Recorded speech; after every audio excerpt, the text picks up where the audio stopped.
Bien, entonces en este tipo de iglesias que les acabo de comentar, finalmente lo que hacen es como algo parecido a lo que pueden llegar a hacer en un anexo. Entonces llevan el proceso de exorcismo y posteriormente pues se quedan como anexados en ese lugar y entonces los padres de familia tienen que estar dando una cierta cantidad por tener al hijo y por consecuente pues los papás tienen que ir también a la iglesia, ¿no? A reivindicar su vida porque muy posiblemente viven en el pecado y entonces los papás lo creen. Por eso me refiero que este tipo de iglesias manejan bastante el tema del lucro. Hola, bienvenidos a Lo que nadie nos dice. Yo soy Joana Cervantes, su psicóloga, y el día de hoy vamos a hablar de las posesiones. Y en un programa anterior ya hablamos de los demonios. Y también les expliqué, mejor dicho, que un demonio es una creencia. Pero el día de hoy vamos a hablar de las posesiones demoníacas. O sea, una posesión de una creencia. Hay ciertas sintomatologías en la cultura urbana en cuanto a lo que se cree de una posesión. Y entonces, pues sabemos que estas personas, y lo hemos escuchado y tal vez alguien les ha contado o lo llegamos a ver en alguna película, este tipo de situaciones, ¿no? Una posesión. Y entonces lo particular es el cambio de voz o el hablar en otras lenguas. Cabe mencionar que en algunos programas anteriores les explicaba cómo funcionaba el inconsciente. Entonces, esto significa que todo el tiempo estamos captando información del exterior, la cual no somos conscientes que estamos como guardando, por así llamarlo, esta información, o incluso estamos en interacción, por ejemplo, con un video, con películas, donde se habla un idioma completamente diferente al que tal vez posiblemente se domina en ese momento, ¿no?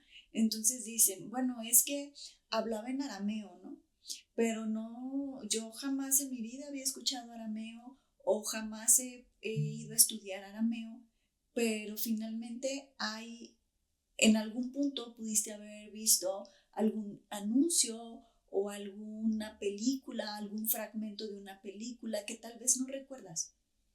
Cabe mencionar que como tal el olvido tiene una función y es precisamente esta parte, no recordar cierta información. Entonces, pues nuestro inconsciente todo el tiempo está captando toda esta información y entonces por eso a estas personas que tienen este tipo de posesiones, lo que en realidad está pasando a partir de que tienen otro lenguaje o mejor dicho, lenguas, cuando comienzan a hablar en otras lenguas es precisamente por esa información que previamente habían visto, escuchado en algún momento. Entonces es una manifestación de lo que el inconsciente en algún punto leyó, vio o revisó y que, vuelvo a mencionar, no se recuerda.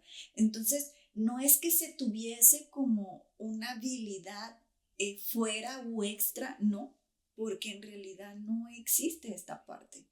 Entonces, lo que pasa más bien es que desconocemos en gran medida cómo funciona el inconsciente y en un momento dado hasta dónde nos puede llegar a llevar. Y entonces podrán decir, bueno, ¿y qué dices, no? De las otras conductas, del cambio de conducta y este tipo de situaciones. Vamos a citar, ¿no? Algunas películas de terror que nos hablan precisamente de este tipo de posesiones, ¿no? Finalmente, en ocasiones puede haber algún daño a nivel cerebral, posiblemente el lóbulo frontal, que es el encargado de esta parte del procesamiento del pensamiento. Entonces, puede ser alguna lesión o de repente ibas pasando y te golpeaste y eso puede desencadenar otro tipo de situaciones, ¿no? O cuando una persona tiene alguna crisis epiléptica, cuando hay una crisis epiléptica, esto puede en un momento de desencadenar una muerte neuronal. Y está el trastorno esquizoide, que normalmente no se van a presentar los síntomas de manera inmediata, sino al paso del tiempo. Y precisamente una persona con un trastorno esquizoide va a presentar de alguna manera estos síntomas que puede llegar a tener una persona que tiene una posesión. Entonces, un esquizoide, podríamos decir, pues tiene una posesión como tal, pero en realidad lo que pasa con esa persona, hay un trastorno, hay un daño a nivel cerebral o una cuestión de los neurotransmisores que son los encargados de pasar, de transmitir la información. Y entonces dirán, bueno, pero ¿y qué pasa con la fuerza sobrehumana que una persona con una posesión puede llegar a tener? Cabe mencionar que cuando nosotros estamos emergidos a una presión, a una tensión o a un miedo, tenemos una reacción sobrehumana, podríamos llamarlo de esa manera, donde vamos a tener una conducta completamente diferente a la que habitualmente tenemos. Por ejemplo, ¿no? Una mamá que a lo mejor acaba de tener una cesárea y uno de sus pequeños está en un riesgo y entonces, quién sabe cómo le hizo, pero pudo mover un vehículo para sacar a su hijo debajo del vehículo que estaba en un riesgo, por poner un ejemplo, ¿no?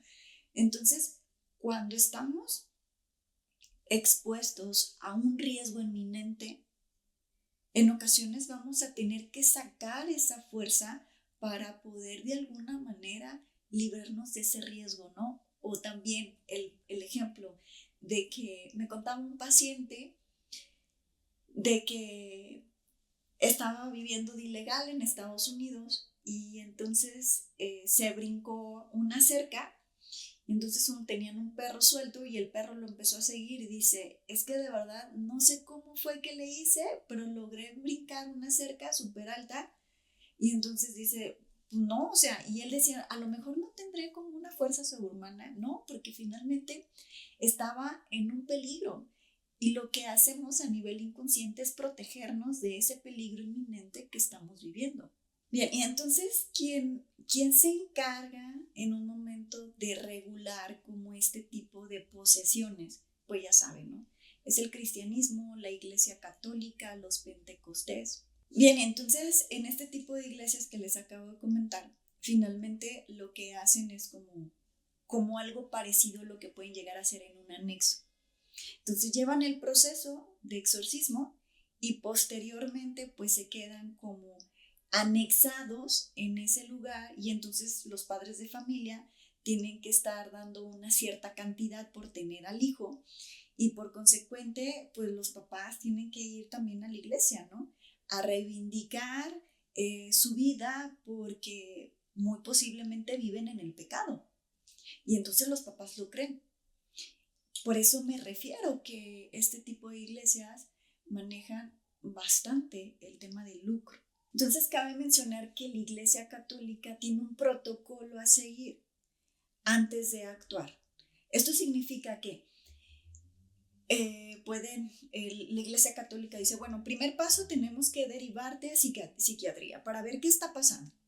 Y entonces pues resulta que el psiquiatra dijo, no, pues es que no tiene como tal un diagnóstico, es una situación inexplicable, vayan ustedes a saber.